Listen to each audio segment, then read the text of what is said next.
God has a concept for His giving. Ano itong godly concept na ito? It is, sabi nga, itong giving ito, it is a challenge to prove God. Isang malaking hamon upang subukan natin ang Panginoon. Dito lang ang Panginoon, no, na sinasabi sa atin, subukan niyo ako sa bagay na ito. Sabi ng Panginoon. Ano sabi sa Malakay 3:10? Sabi mo, bring the whole tithe into the storehouse, that there may be food in my house. Test me in all this, or test me in this. Subukan mo ang Panginoon. You will not fail. Magpapalain ka nila. But if not, then no blessings from the Lord.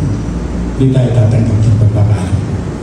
Test me in this, says the Lord Almighty, and see if I will not throw open the floodgates of heaven and pour out so much blessing that there will not be enough or room enough to store it.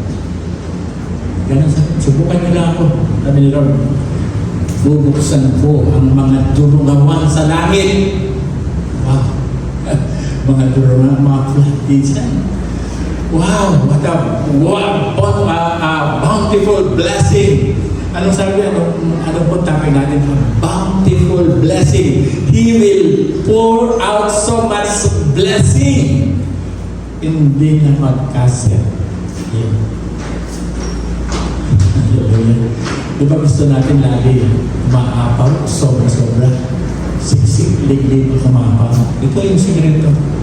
Upang sa ganoon ay tanggapin natin itong napakalaking pagpapala ni Lord sa atin.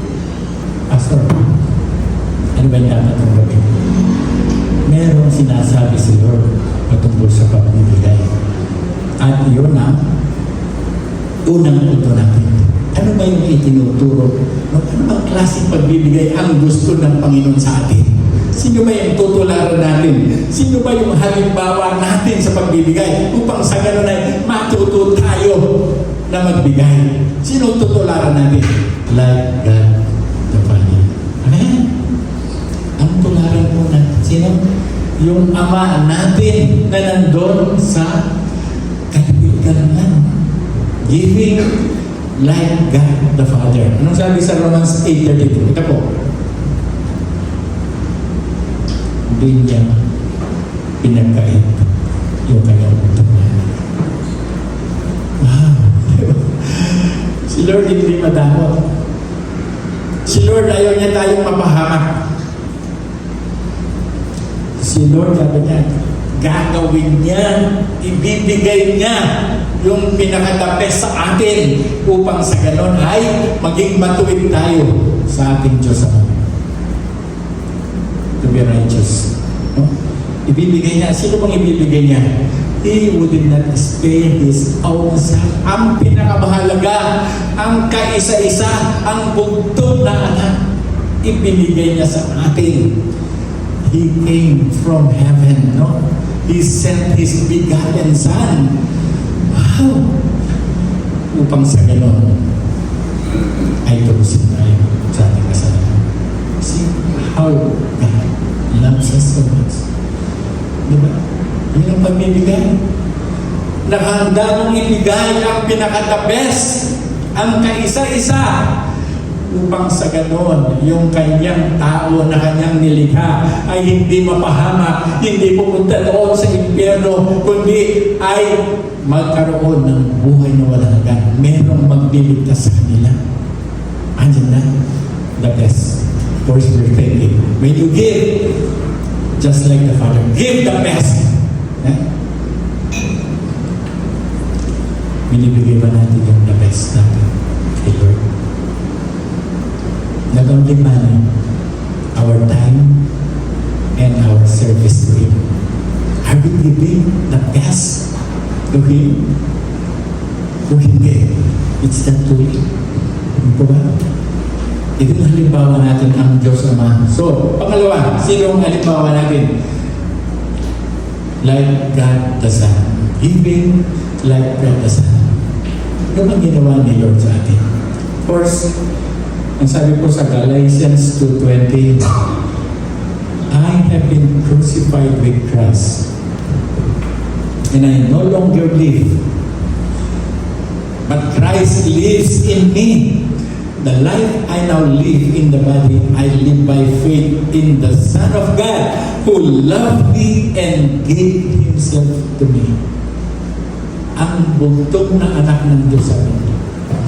Siya yung nagmahal sa akin at ibinigay niya ang kanyang sarili para sa akin. Of course, He's talking personally. But He's giving. Jesus is giving His own life.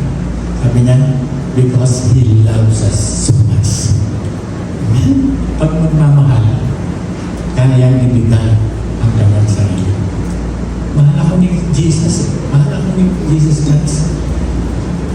Minahal niya ako. So, kung minahal niya ako, ganun din naman ang aking halimbawa, ang magiging halimbawa natin. No? Siya yung halimbawa natin, si Father at saka si Jesus, dahil sila ay nagmahal sa atin. Si Kristo, sabi niya, He is willing to give His life to all of us. Just like the Son, willing din po tayo. Pagka nagbibigay po tayo, hindi po yung napipilitan tayo. Di ba ba? Hindi sa napipilitan. Kundi, we are willing, just like Son, just like His Son, the Lord Jesus Christ. Okay? The Lord is asking only for 10% and offerings. Are we faithful in our tithes and offerings? Alam po ninyo, it must be a practice to all of us. Even from childhood, even from Sunday school, that they will be teach to give their tithes to the Lord. Upang sa ganun, paglaki nila, hindi na mahirap. Alam niyo, pag yung tao, malaki na, matanda na, ang hirap turuan na magbigay ng tithes. But let them exercise giving their tithes. So we give what we value in life. Di ba ba? Kung ano mang mahalaga, kung ano mang pinahalagahan mo, di ba doon tayo nagbibigay? Ano ba pinakamahalaga sa atin? Di ba yung ating asawa, binibigay natin sa kanya, wife or husband? Binibigay natin, di ba? Because we value them. Binibigyan natin sila yung pagmamahal natin, yung aruga natin, yung pera natin, binibigay natin sa kanila. Lahat ng kailangan nila, binibigyan natin. Why? Because we value them. Di ba natin bibigyan ng value ang Panginoon? Meron pa bang higit sa Panginoon na nabuutos sa atin na tayo ay magbigay? Where is the proper place? Saan ba tayo bibigay? Sa ibang churches? Sa hindi natin, no? Yung may tutulungan natin, no? It start from the church. Sa mismong church natin, ano pong sabi? In the house of God, according to Ezra 6:16 and 17. Saan ibibigay? In the house of God. Yung tulong natin. Of course, we're not limited to help others, no? But be sure what is due for the Lord is bibigyan natin yung Lord yan. Hindi mo natin ipagkakait yan. Hindi sa atin yan. Di ba? Ano bang sabi sa pangalawa? In the church of God. Hindi lamang ang binanggit ay bahay ng Panginoon. Kundi lang sa iglesia ng Diyos. 1 Corinthians 16:1 sabi, now about the collection for the Lord's people, do what I told the Galatian churches to. Sa Galatia, ganito yung pinagagawa ko. Sabi ni Apostol Pablo, ito ang gawin din ninyo sa inyong mga iglesia. On the first day of every week, each one of you should set aside a sum of money in keeping with your income. Sabi mo na, yung para kay Lord. Sa iglesia, sa church ng Panginoon Diyos. Itabi mo na yung para sa Panginoon. Doon mo ibigay. Why do we tithe? The first 10% belongs to the Lord. This is our practice. Of course, hindi lamang tayo sa offer. This is our practice. Di ba ba? Pagdating ng sweldo natin, di ba, yung 10% ng sweldo natin, binibigay natin. Itabi mo na yan. Kasi pagka hindi mo tinabi, delikado pa. Di ba?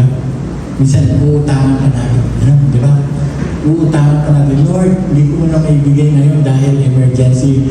Lord, hindi ko mo na ibibigay dahil kailangan ko. Alam niyo ba, sa matandang tipa, pag di mo nabigay ang tithes mo, binigay mo sa susunod na buwan, meron ang interest yan. Dagdagan mo yan. Diba? Kasi hindi mo binigay. So, God wants to bless us. Ang Panginoon Diyos, gusto niya na tayo ay pagpalain. So, gusto niyang malaman natin ang patungkol sa pera. Gusto niya matuto tayo. Yung pera na pinagkatiwala sa atin, gusto niya, alam mo kung paano ito gamitin. So that's it, no? So, money is counterintuitive. Sabi ng iba, pag nagbigay ako ng 10%, mabawasan yung panggastos. Di ba? Makukulang yung budget ko. Hindi totoo yun. Di ba? Pag binigay ka ng binigay yung para kay Lord, lalo kang pagpapalain ng Panginoon. God does not need our money because He owns everything. Man, kailangan ba niya yung pera mo? Yung binibigay natin 10%, kailangan ba niya? Hindi. Sa Kanya naman lahat yan eh. Di ba? Kaya ka nagkapera dahil kay Lord, hindi dahil, no? Hindi dahil sa sarili mong kalakasan. Dahil kay Lord yan. Kaya nagkaroon tayo ng pera. So, tithing is to bless us. Pagka nagtatays ka, ibig sabihin, lalo kang i-bless ng Panginoon kasi ibinibigay mo yung nararapat sa Kanya. Kapatid, huwag mong angkinin ang hindi sa'yo. Eh yung kay Lord, minsan ginagalaw natin. Natutuwa ba sa Lord? Of course not, di ba? So, if we don't remind ourselves that everything belongs to the Lord, we will be in trouble. We are robbing God. Dinanakawan natin ang Diyos. Gusto niyo bang mapagsabihan? Yung Panginoon, sinabihan niya yung Israel, ninanakawan niyo ako. Sabi ng Panginoon, malakay kayo. Will a mere mortal rob God? Mananakawan ba ng tao ang Diyos? Yet you rob me. Ang sabi ng Panginoon, ninanakawan ninyo ako. Sakit po, di ba? Nasaktan ng Israel. Bakit? Nakalimutan na po nilang ibigay yung nararapat sa Panginoon. But you ask, how are we robbing you? In tithes and offerings. Yung tithes, para kay Lord yun. Hindi lang akong binibigay. Di ba? Wala ka pang binibigay yun. Pag nagbigay ka ng tithes, wala ka pang binibigay. Pag nag-offering ka, doon ka pa lamang may binigay sa Panginoon. Kasi sabi ng Panginoon, bring the 10%, bring the whole tithe to my store. So that there may be food in my house. Eh, di natin binigay. Sabi ni Lord, ninanakawan mo. Saan ka namin ninanakawan? Sa tithes and offering. Bumubulong si Lord. Pabulong na lang. Sa tithes mo. Hindi mo pa rin ibigay. Sabi ng Panginoon sa Israel, yung offering mo, wala ka pa rin binibigay.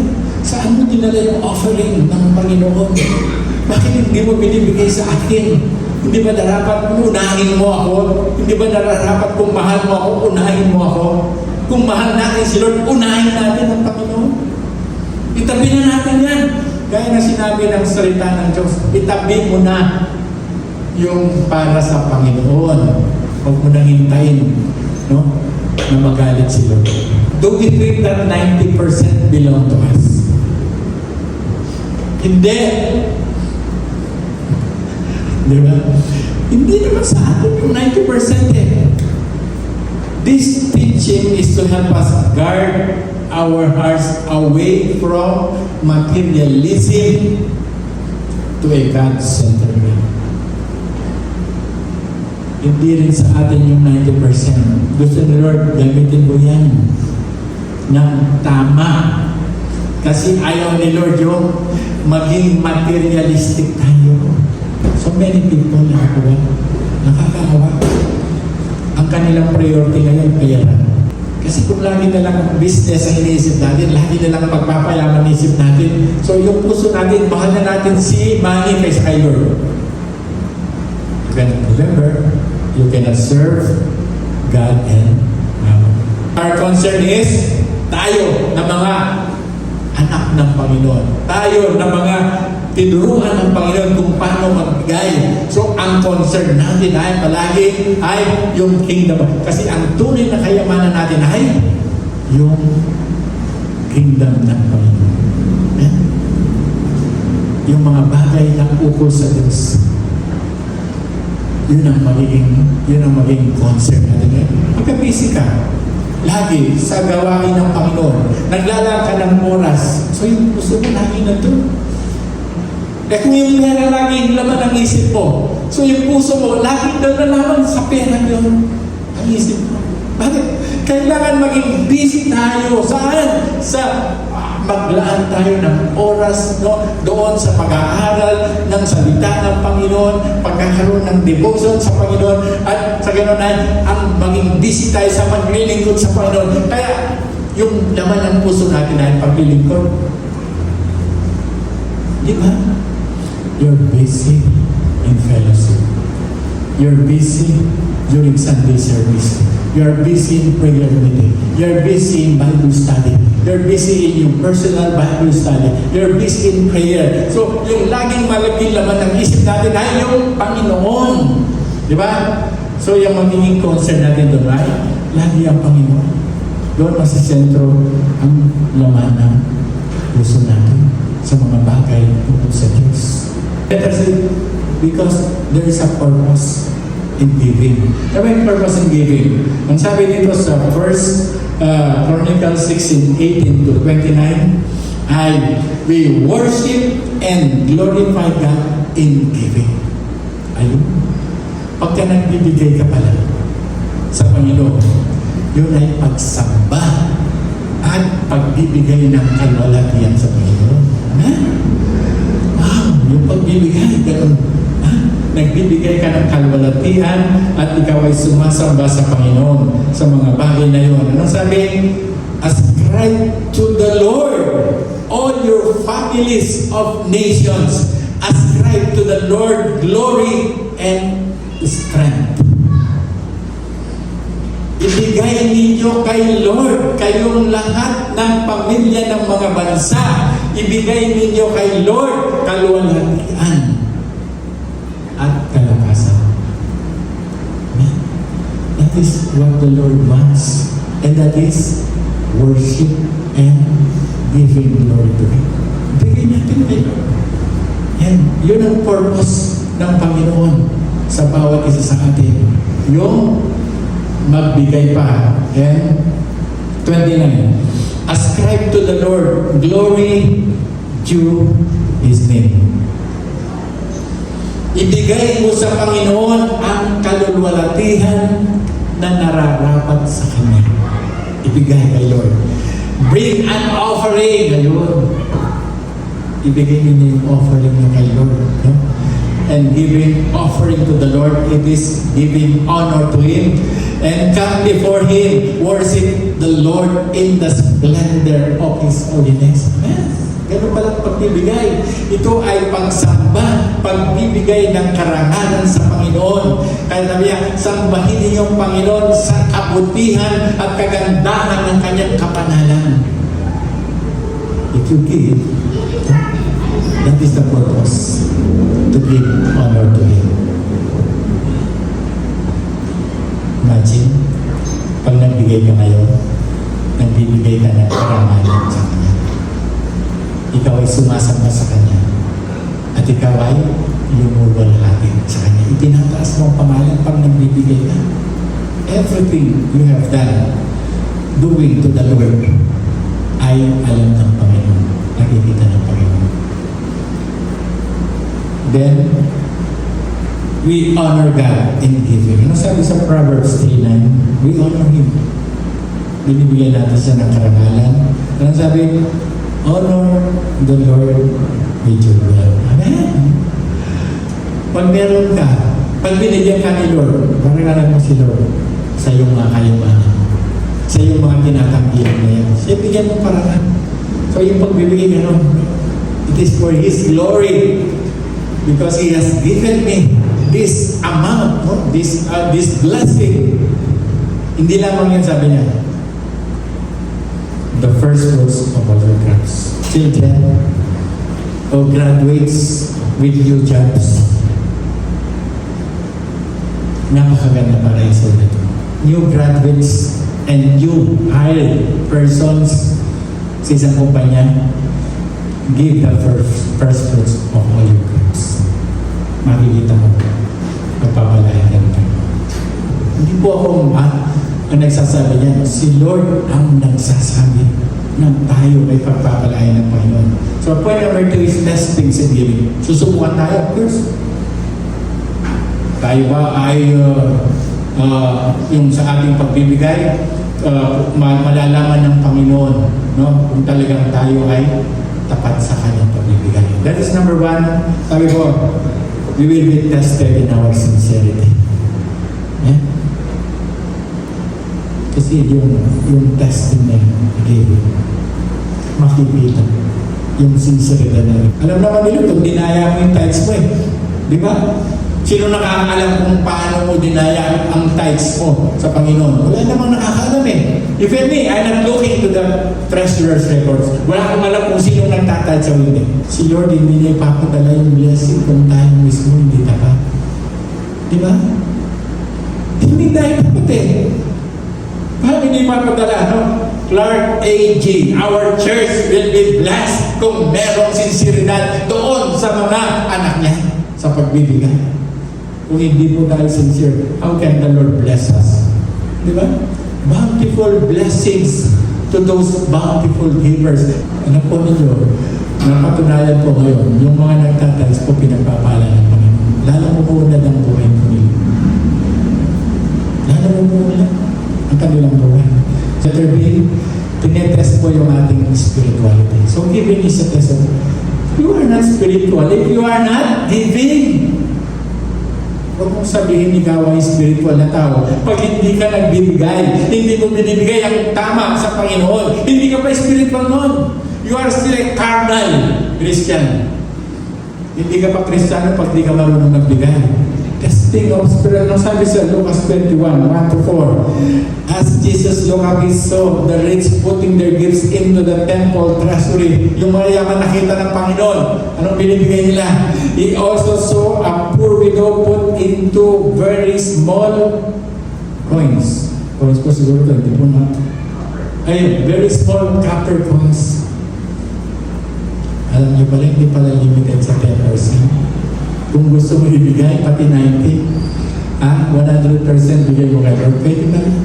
Just like this poor widow. Ano sabi? He also saw a poor widow put in 2 very small copper coins.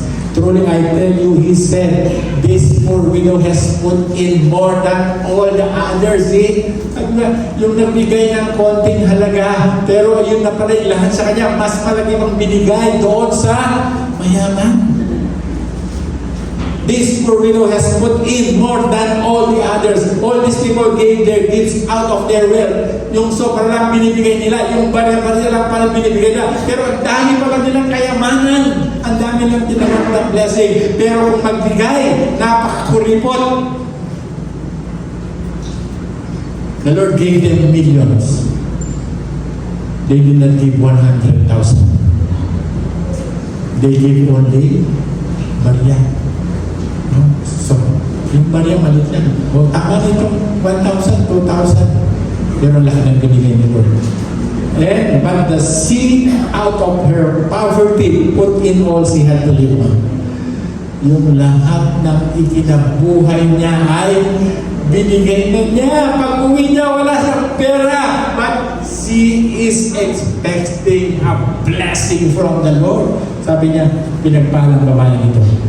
Pagpapalaan sa Lord. Amen? So yung pinagpala ni Lord, yung babae lang yun. Yung mga nagbibigay ng sobra lang sa kanilang kayamanan, hindi sila pinagpala din. Sino pinagpala? Yung nagbigay. No, ng tama. More than the 10% this woman gave. All what she has. Hindi naman niya alam kung may kakainin siya. Iguwin niya. Pero nagtiwala sa kanya. Amen? Pero ang gusto ni Lord magtiwala tayo sa kanya. So, and then, 3, or letter C, it is a test of submission. Sinusubok tayo ng Panginoon kung magpapasakop tayo sa kanya. Kasi atin naman, yung ayaw natin pasakop. Di ba? Nasa atin yan eh. It is a test of submission. Pero tandaan natin, pag hindi ka nagpasakop, hindi ka tatanggap ng papala mula sa Panginoon. 1 Kings 17:14-16. Ano sabi? For this is what the Lord, the God of Israel says. The jar of flour will not be used up, and the jug of oil will not run dry until the day the Lord sends rain on the land. For this is 15, sabi ko, she went away. Ayun. Di ba? Ganda, no? She went away and did as Elijah had told her. Yung natitira mo na isang lutuan na lang na alina, lutuin mo, pakainin mo.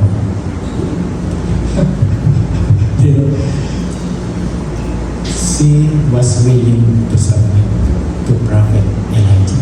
Sumunod siya kay Prophet Elijah. Yun ang salita ng Panginoon. Ano nangyari? Ano nangyari? For the jar of flour was not used up, and the jug of oil did not run dry, in keeping with the word of the Lord spoken by Elijah. See? Kasi wala. Nakita niyo, araw-araw may pagkain na. Wala na siyang problema. Hindi na siya naman, wala kakainin bukas, meron ng pagkain. Ganon si Lord sa mga nagbibigay po. Hindi mo na problema ang pagkain, hindi mo na problema ang kabuhayan mo. Si Lord ipoprovide niya lang, no? Ano sabi niya? But seek ye first His kingdom and His righteousness, and all the things will be added unto you. Kaya huwag ka naman muna dyan. Pag nagbibigay ka, ang dapat mo lang gawin, paglingkod ka, ibigay mo ang oras mo, ang panahon mo para kay Lord, at paglingkuran mo si Lord. Yun ang dapat pagkabisihan mo. Hindi ka na dapat maging busy doon sa mga bagay tungkol sa kakainin. Bakit? What na yan? Given na yan.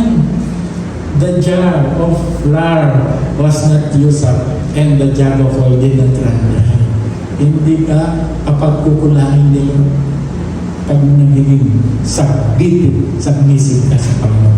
It is a test of submission. Gusto ni Lord, ngayon kung gusto mo patunayan mo, mag-submit ka muna. I-test kita. Gusto ni Lord, i-test ka. Patunayan mo, si Lord pag lang ako, sigurado yan. Pag sinabi ni Lord, pagpapalain kita, no? Dahil you submit, naubusan ba ng harina at saka ng langis? Hindi naubusan. Kasi si Lord yung nagsabi, kapatid, gano'n din naman tayo kapatid, hindi ka maubusan. Huwag mo nang problemahin yan. Problema na ni Lord yan. Ang problemahin mo yung paglilingkod sa Kanya at ang oras mo para sa Kanya. Yun ang ibigay mo kay Lord. Yun ang bigay namin kay Lord. Napakalaki po ng mga gastusin po natin ngayon.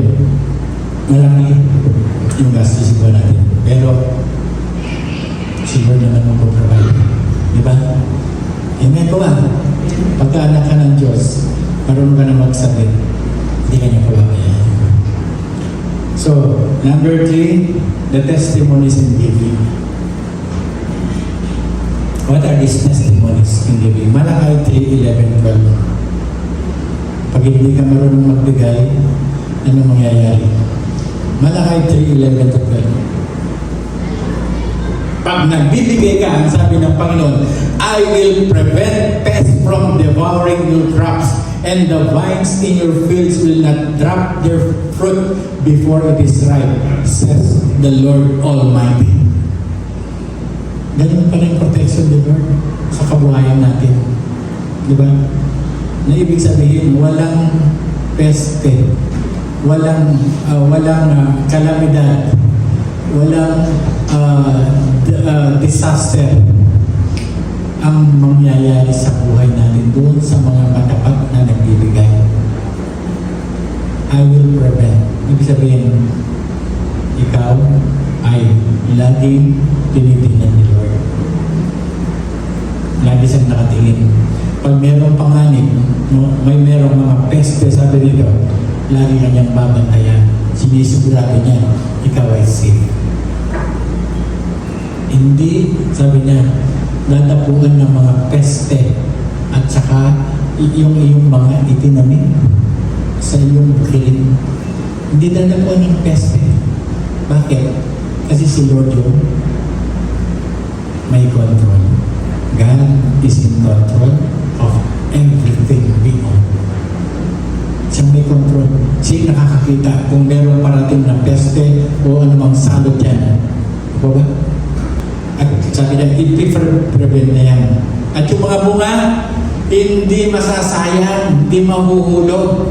Kapatid, yung ating mga bunga, yung ating pinagpaguran, no? Yung ating kinita, hindi masasayangin, mapupunta sa dagat. Kasi si Lord ang mag-iingat niya. Iingatan ng Panginoon yung kayamanan natin. Then all the nations will call you blessed, for yours will be a delightful land. We will be a testimony meant to other people. O si Lord pinagpapala yan. Bakit? Kasi siya ay marunong magbigay. Siya cheerful giver. Siya naglilingkod sa Panginoon. Ang kanyang oras nilalaan niya sa Panginoon. Ang kanyang buhay para sa Panginoon. Kaya ang kanyang pagpapala na niyan, we will be a testimony to all other people. To other people. Yours will be a delight. Magiging magandang kabuhayan natin. Why? Bakit? Ano dito? We will have God's protection. Ito yung protection ng Panginoon. Imagine that. By giving, then you are protected. Diba? Nagbigay ka sa Panginoon, binigay mo, protected ka ng Panginoon. Hindi mo na kailangan magkaroon pa ng security guards mo. A band of security guards para bantayan ka, kung mayaman ka. Hindi na.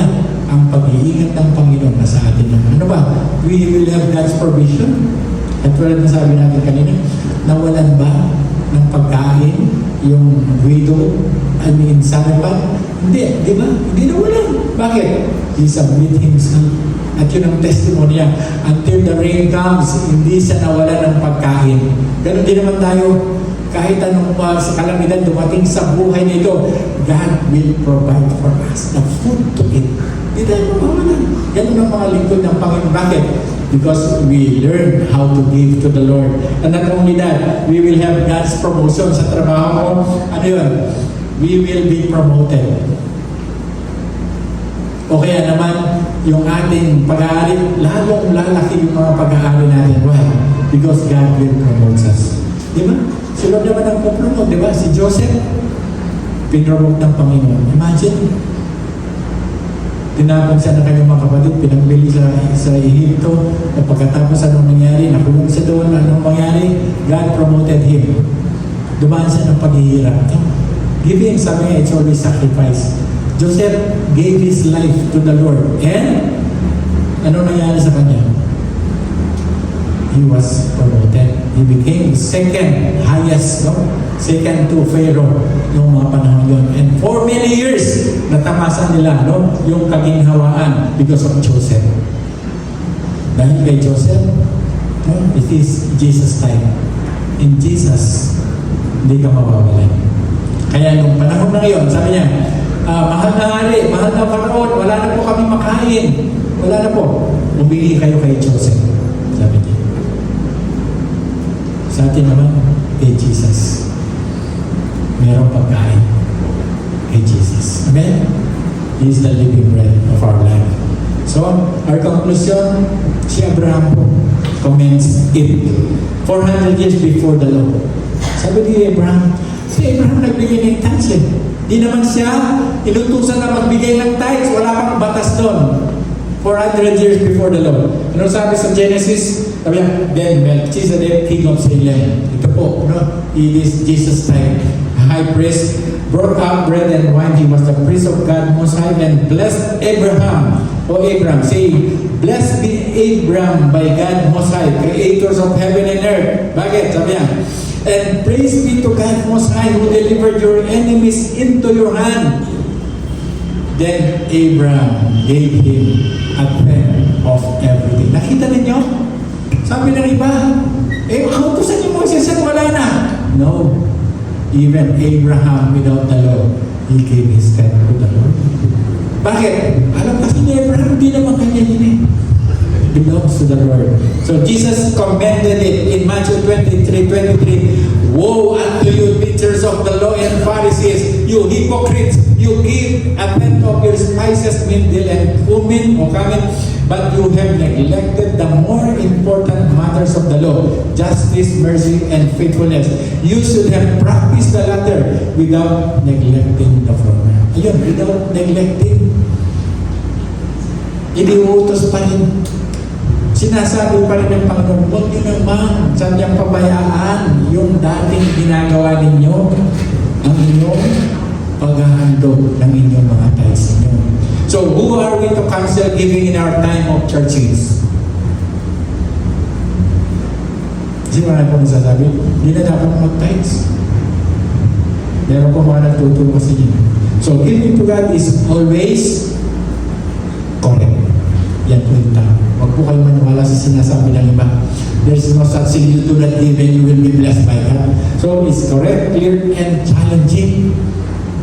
Malinaw na sinasabi ng kasulatan. Basahin po natin ang kasulatan. It is about giving. Giving, no? Of His only Son, Jesus Christ. Binigay niya, di ba? From Genesis, binigay niya. Giving honors God, blesses others, and reap rewards. May ganitong pala po yan. Ang sabi ng bountiful blessing, yan, will be given to us. Anong gagawin po natin? Examine ourselves right now. Ako ba'y nagbibigay? Kung hindi, Lord, sabihin natin, ibibigay ko na po yung para sa iyo. Kasi hindi para sa akin yan. Bountiful blessings in bountiful